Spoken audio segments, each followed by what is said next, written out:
Alas 5:10 na, 1 Western Visayas na. Alas 5:10 na, 1 Western Visayas na.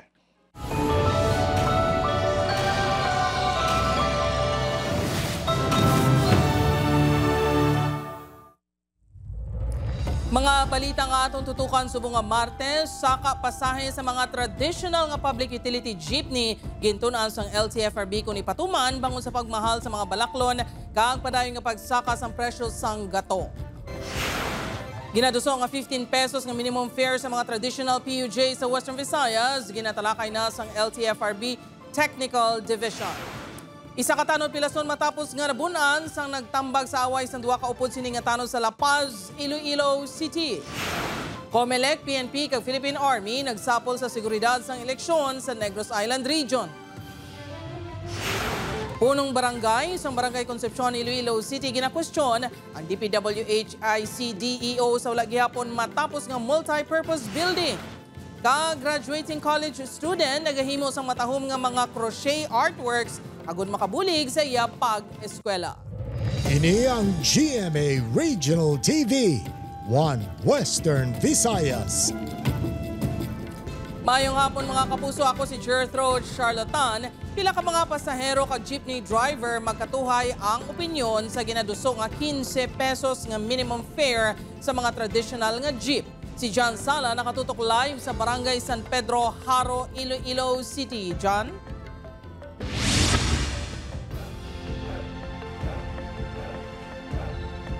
Jert, nadala na buwas ang hearing sa LTFRB Central Office na tuhoy sa ginaduso nga pagpasaka sang plete sa mga public utility jeepneys.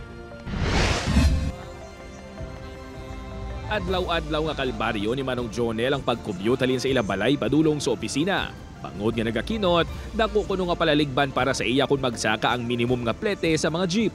Dako kahit dugang naman sa gasto sa pamasahe daan. Kung kisa tipid mo lang daan yung pamasahe mo, di makasapar sa adlaw-adlaw mga panggastos. Sino kay Land Transportation Franchising and Regulatory Board 6 Legal Counsel Attorney June Altura, yara na sa LTFRB Central Office ang mga petisyon kag application nga himuon niya 15 pesos ang minimum nga plete sa mga traditional PUJ. Magapatigayon sang hearing ang Central Office Technical Division angot sini. We just don't know how long the LTFRB board will be able to decide on the case. Depende may na kung ano kadamuon witnesses ang applicant and definitely may oppository na. We cannot say how long it will take. Sa karon ara sa 13 pesos ang minimum mo kon first 4 kilometers nga plete sa PUJ sa Western Visayas. Dugang pa ni Altura nga sa hiwaton nga hearing sang LTFRB Central Office ika-consolidate ang tanan nga mga petisyon kag application sang fair increase sa nagkalain-lain nga mga rehiyon kag tun-an sang board antes magpagwa sang desisyon. Ang driver nga si Jonald, madamo man kuno sang pasahero kung magbiyahe. Apang bagod sa kamahal sang tanan nga mga balaklon kag padayon nga pagsaka sang presyo sang gatong, magamay sa gihapon ang madalas ini pauli nga kinitaan sa pagbiyahe. Gani kun mapatuman ang saka pasahe, bentaha ini para sa iya. Okay gid maging 15 tane. Kaya ako mga bulig sa amon mo. Apang ini tanan nga driver ang pabor sini bangod si Tatay Ralph nagapamalabag sa pagpasaka sang plete.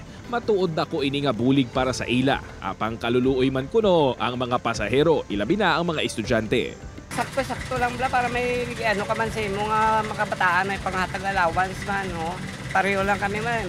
Mayo kung kami lang lipay kami magsaka pitihan ko kami may ginapapitihan man.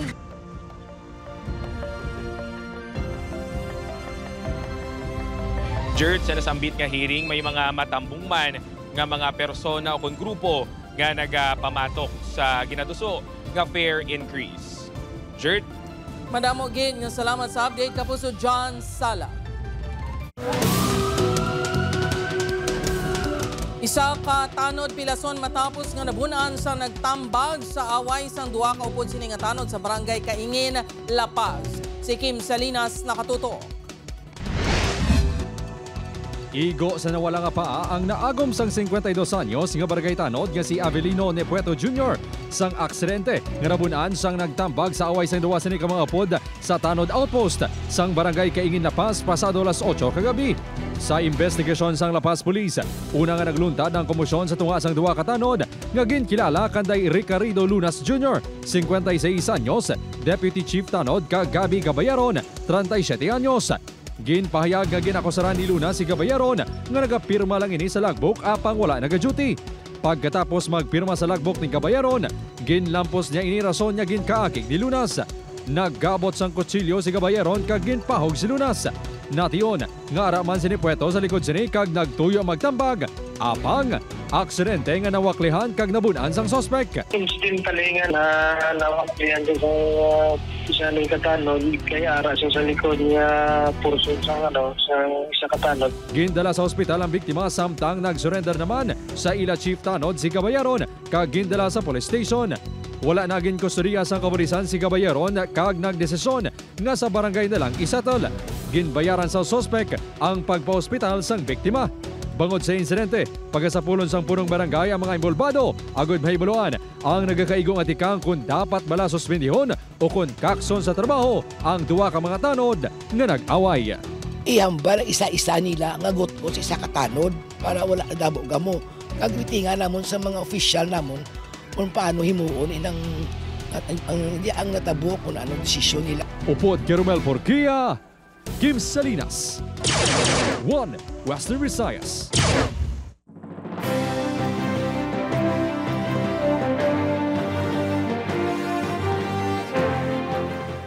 Para sa dugang nga mga balita sa Bacolod City, kag pila ka lugar sa Western Visayas, mangin kaupod ta si Adrian Prietos. Adrian? Yes, George, mga kapuso, madamo gid nga salamat. Contingency plan sa Teoliwat maglupok ang Mount Canlaon isa sa gintalakay sa sinapol sa Comelec PNP kag Philippine Army bilang pagpanghanda sa eleksyon sa Negros Island Region. Garing balita kag gintutukan ni Eileen Pedreso.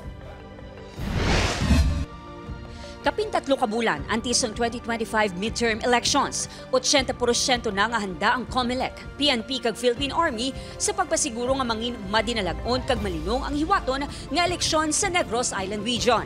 Sa pagsinapol sa Provincial Joint Security Control Center kainas sang aga sa Bacolod City, ginpahayag sa Regional Director ng COMELEC NIR nga halos natapos na ang election contingency plan. Isa sa mga ginatutukan ang posible pagsaylo sa mga voting center kung sa tiun nga liwat nga maglupok ang Mount Canlaon, kag ipasaka sa Alert Level 4 ang bulkan. We have finished the election contingency plan for all other areas. Na-identify na namin kung saan i-transfer yung mga voting center. Importante suno sa COMELEC NIR nga may magamit nga mga classroom sa voting center. Gani kinahanglan nga makadesisyon na ang lakasilya ng LGU kung masaylo ang mga ini sa Himamaylan City. Kulang sunod sa COMELEC NIR ang ginapropose nga duha ka barangay sa LGU para himuon nga voting center.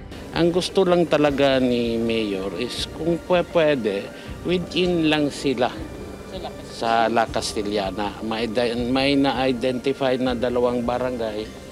But ang sabi naman ni OCD, kung yun lang ang 2 barangay na kung pwede silang maglipat, baka hindi kakayanin yun. Ang pagsaylo sang voting center ang kinahanglan pa sang approval sang COMELEC and BANG. Samtang, wala pa sang pinangalistahan ang COMELEC sa posible areas of concern sa probinsya. Sunod sa COMELEC, may isa ka lugar sa Negros Occidental nga posible ibutang sa election areas of concern.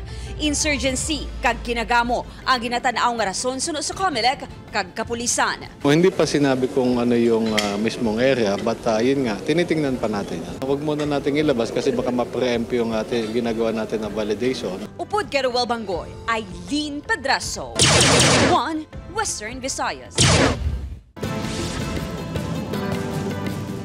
Sa Iloilo City naman, mga punong barangay kag residente sa Barangay Concepcion City proper kag Barangay Katilingban Molo ginakwestiyon ang DPWH ICDEO sa wala gihapon matapos nga multi-purpose building. Ini ang gintutukan ni Kim Salinas. Ginkuwaan mo kami sang kalipayan. 2021 pa ni sa ano tapuso ng gym.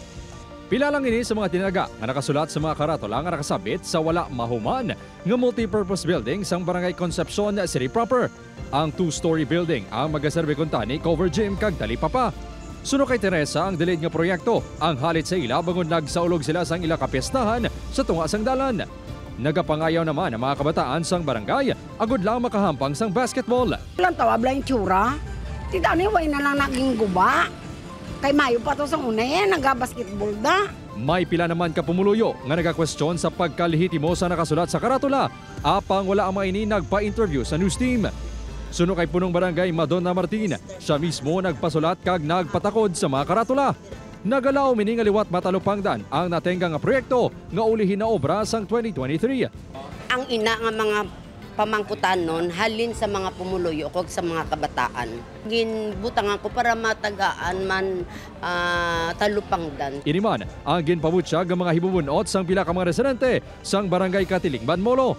Sa pagbisita sang news team sa buong aga, makitaan niya ginahimo na lang parkingan ang multipurpose building. Ginaano na lang, pabuyan-buyan na lang mga busog o konektado na sa tanan nga top ti, mga top naman gubat na iban. Ang mga building ang kabahin sang proyekto nga ginpaubra sang DPWH ICDEO. Ginpakigangutan sang news team ang spokesperson sang ahensya para kuwaan sang pahayag. Apang wala pa inisang instruksyon nagikan kay DPWH ICDEO Engineer Roy Pacanan. Apang base sa statement yung pagwa sang ahensya sang Agosto 2024, natapos ang Phase 1 sang duha ka multipurpose buildings. Ginsuspend ang Phase 2, bangod ginahulat pa ang isyuan sang building permit halin sa Office of the Building Official o Obo. Sa sulat ni Obo Head Engineer Mavi Gustilo sa buong adlaw sa pag-update sa alkalde sang status sa mga proyekto, Agosto 9, 2024 sang napaobrahan ang building permit sang istruktura sa Barangay Concepcion City proper. Kag nakuha na sang representante sang DPWH ICDEO. Pebrero 7, 2025 naman sang na-issue ang building permit sa multipurpose building sa Barangay Katiling, Banmolo. Apang tubtob subong, wala pa ini makuha sang kontraktor. Upod Carmel Porquia, Kim Salinas, 1 Western Visayas.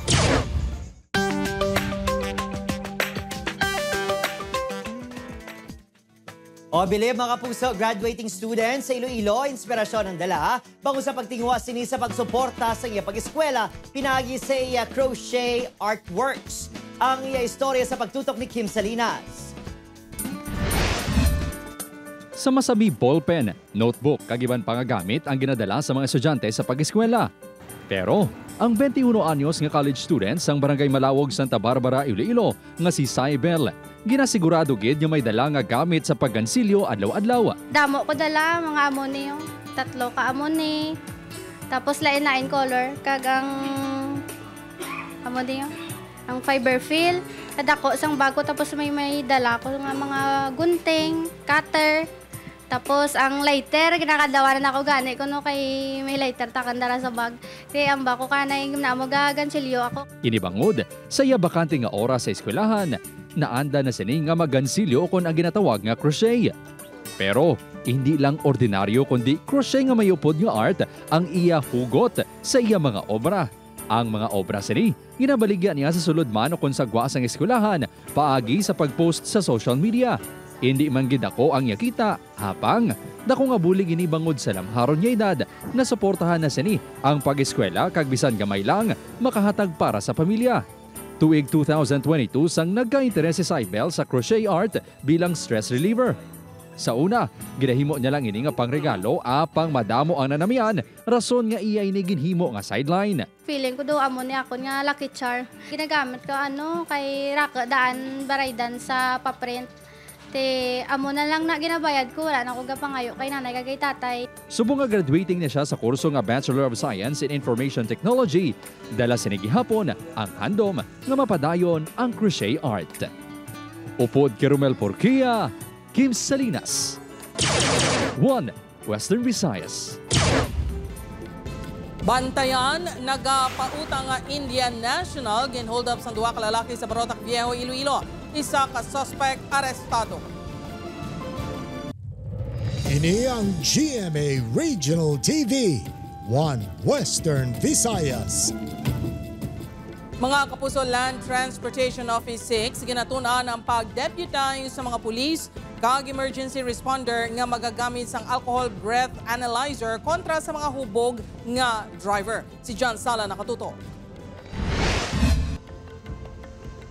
Halin sa nanginlagi ang Republic Act 10586 sa kunang pagdumili isang pagmaneho samtang yara sa idalom sang impluensya sang makahulubog nga ilimnon kag illegal nga droga.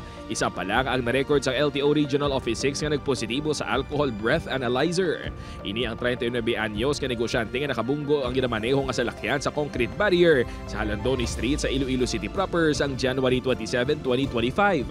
Agud-hugot nga mapatuman ng Anti-Drunk and Drug Driving Act of 2013, plano sang LTO-6 nga mag-deputize sa mga pulis kag emergency responder nga magagamit sang alcohol breath analyzer.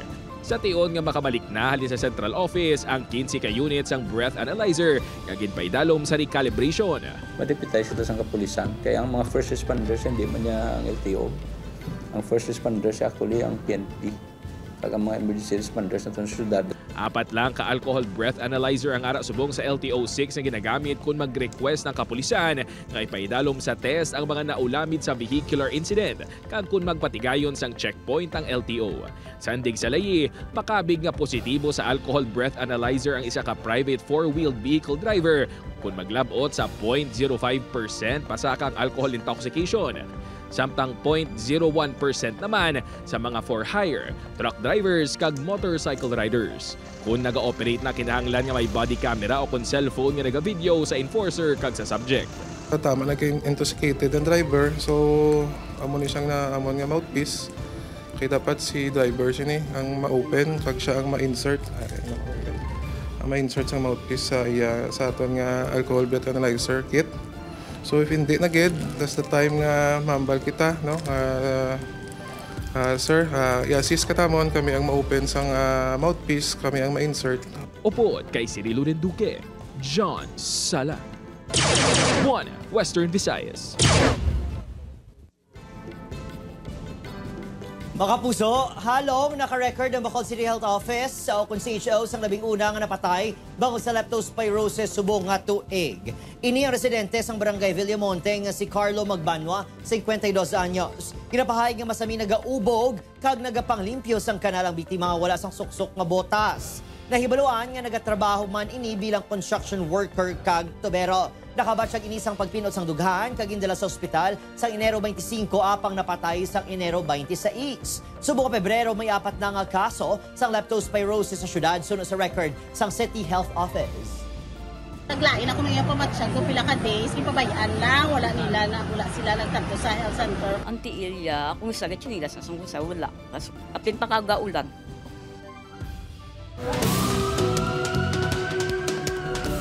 Napornada ang pagpang-hold up sa 2 ka lalaki sa isa ka Indian national sa Barotac Viejo, Iloilo, pasado alas 11 kay nasang aga. Ang biktima ang ginkilala kay Kushwant Singh, 22 anyos, kag nagapuyo sa Haro, Iloilo City.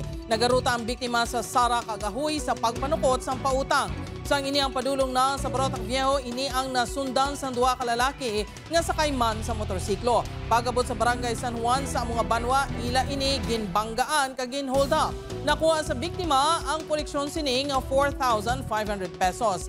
Apang natabuan nga sila ang nalabayan sang intel operatives ng PNP. Sa hot pursuit operation, nadakpan ng isa sa mga suspect bangod nagbaruron sa kadena sa motorsiklo ang iladala nga jacket. Bangon sini nadakpan si John Fritz Sinoy isang Lemery, Iloilo. Siya ang ginatudlo na taya sang pusil sa biktima. Nakuha sa iya ang isa ka 45 caliber pistol. Na-recover man ang kwarta nga ila nakuha sa biktima. Nakapalagyo ang upod sini kag padayon pang ginapangita sang kapulisan. Ginatingwan pa sa news team nga makuhaan sang bahin ng suspect. Dala na upod na isa, tabog nga nahabi ka na sa kwarta. Panahiya sa hapon ng sir sa kwarta. Mga puso sa Bacolod City naman, lalaki na sapuan patay kag may igo sang pagkatiro sa agtang sa iya mismo kamalig. Nakatutok Irene Pedreso. Pukaw Pawon pakunta ni isang iamay para maghimos kag mag-obra apang wala na sang kabuhi isang nasapuan ang 27 anyos nga si Rolando Ermeo Jr. sa sulod sang iya kamalig sa Barangay Singkang Airport pasado las 5 Sabado sang kagahon. Ang biktima ang may pila sa ulo tugas sa pagkatiro. Kita ko tsura, ambi ko hindi po sa kabato kaya gadugo niya. Kung sinugpansin mo, nano ka. Sunod sa kapulisan, posible nagkakatulog ang biktima sang ginsulod sang sospek kag gintiro. Ang atong tungasong ko, naka-recover to sang slugs kag empty shell. Dito sa crime scene, nakita mo pa nga nagkwento sa sang habol niya. Based to sa kuwan niya, nagsulod lang niya sa balay niya, nagtulog. Wala sang puwertahan ang kamalig, gani mahapos nga nakasunod ang sospek. Padayon pa nga ginapadalman sang kapulisan ang posible motibo sa krimen. Lakip na ang pila ka records sa biktima sa barangay, kasubong sang pagpanakit sa iyasawa, kag pagpangawat sang dahon sang saging. Upod Geruel Bangoy, Aileen Padraso, 1 Western Visayas. Kapuso, ready ka na bala para malabot ang imo career goals? Magulang na kag mangin kabahin sa leading broadcast network sa Pilipinas. Yari ang mga bakanting posisyon sa GMA Network.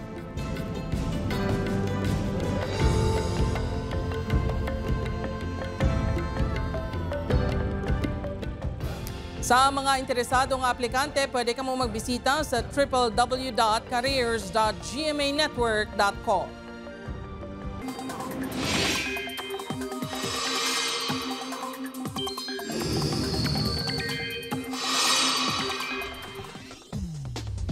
Mga puso, wala sang ginamatayan nga bagyo kung low pressure area sa sulod kagwa sa Philippine Area of Responsibility. Apang posible sa gihapon nga mag-ulan bangod sa 4 ka nagaluntad nga mga weather system. Suno pa sa pag-asa, nag-apekto sa extreme northern Luzon kag ang northeast monsoon o kunamihan. Samtang shear line naman ang nagaluntad sa eastern section sa northern Luzon. May nagaluntad man nga intertropical convergence zone o kun ITCZ sa Mindanao. Kay easterlies o kun mainit nga hangin naman sa Metro Manila kag iban pangabahin sa Pilipinas. Base sa datos sa Metro Weather, mangin maulanon sa Western Visayas, ilabi na sa Capiz, Iloilo kag Guimaras. Posible man ang lapta-lapta nga ulan sa Negros Island region. Posible man ang ulan sa iban pangabahin sa Pungsod, bangon man sa thunderstorms. Ini ang GMA Regional TV, 1 Western Visayas.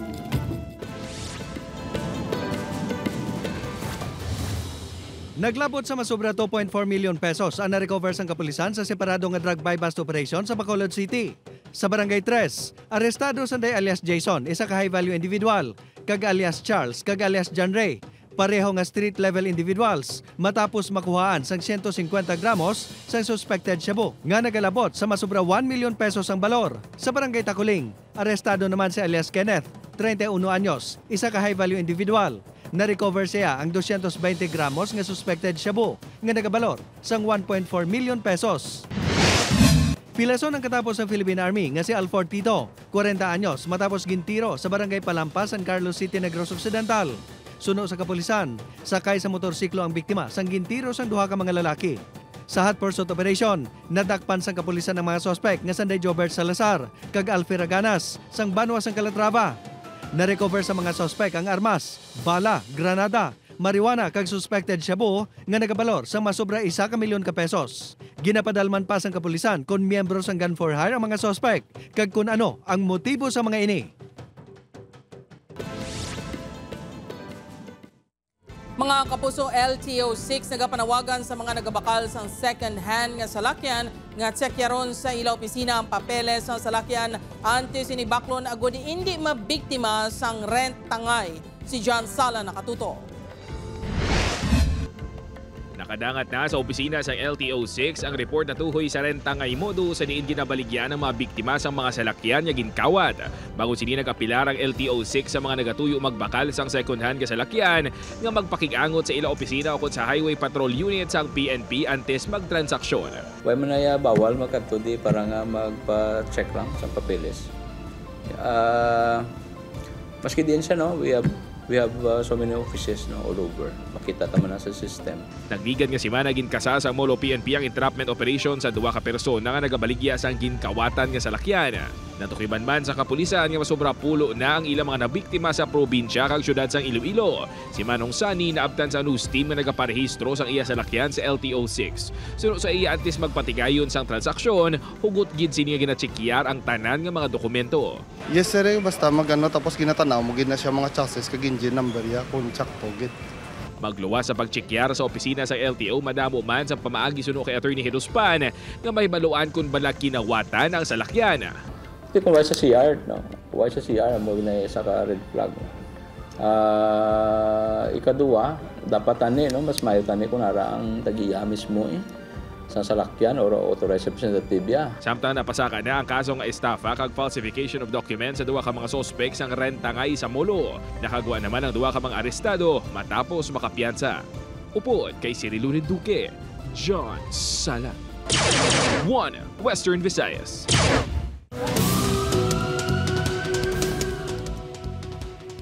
Sa Negros Occidental naman, patay ang mag-Iloy nga Sanday Estelita Lobaton, 81 anyos, kag Virgilio Lobaton, 58 anyos, matapos yung tiro sang wala pa makilala niya suspect sa bahing sang barangay Janay, Escalante City. Suno pa sa kapulisan, posible nga ginbantayan ang mga biktima sa mga suspect samtang nagalakad pa uli kag tiro sang makapila ka beses. Halin sa ilimnan ang mga biktima kag papauli na kuntani sa ilang balay.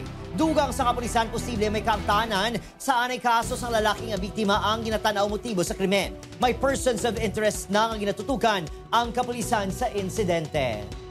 Sa inuman yung yung anak and of course kasama pa uwi lang yung nanay. Yung possible motive, no? Kasi marami kasing lumalabas na motibo kasi keso yung victim is dating nakulong.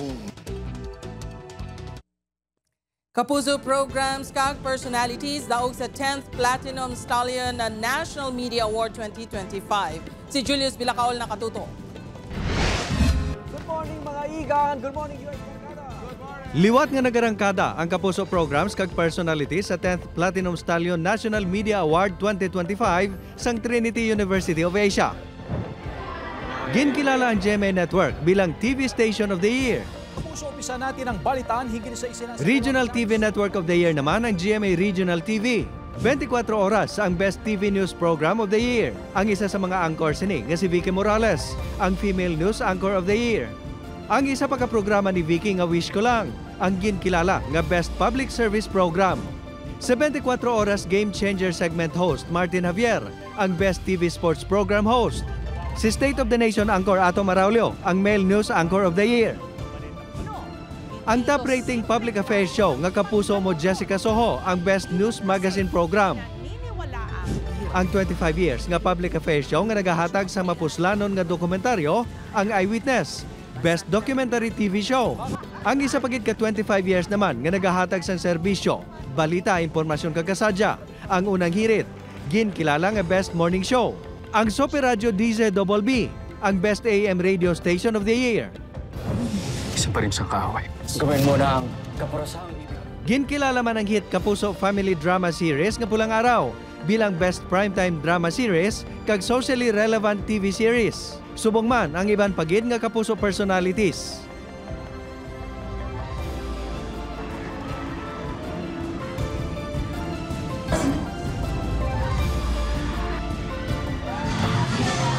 Nagdala man sa magalilingaw nga performance si Rochelle kag ang Cloud 7 sa awards night. Julius Bilacaol. 1 Western Visayas.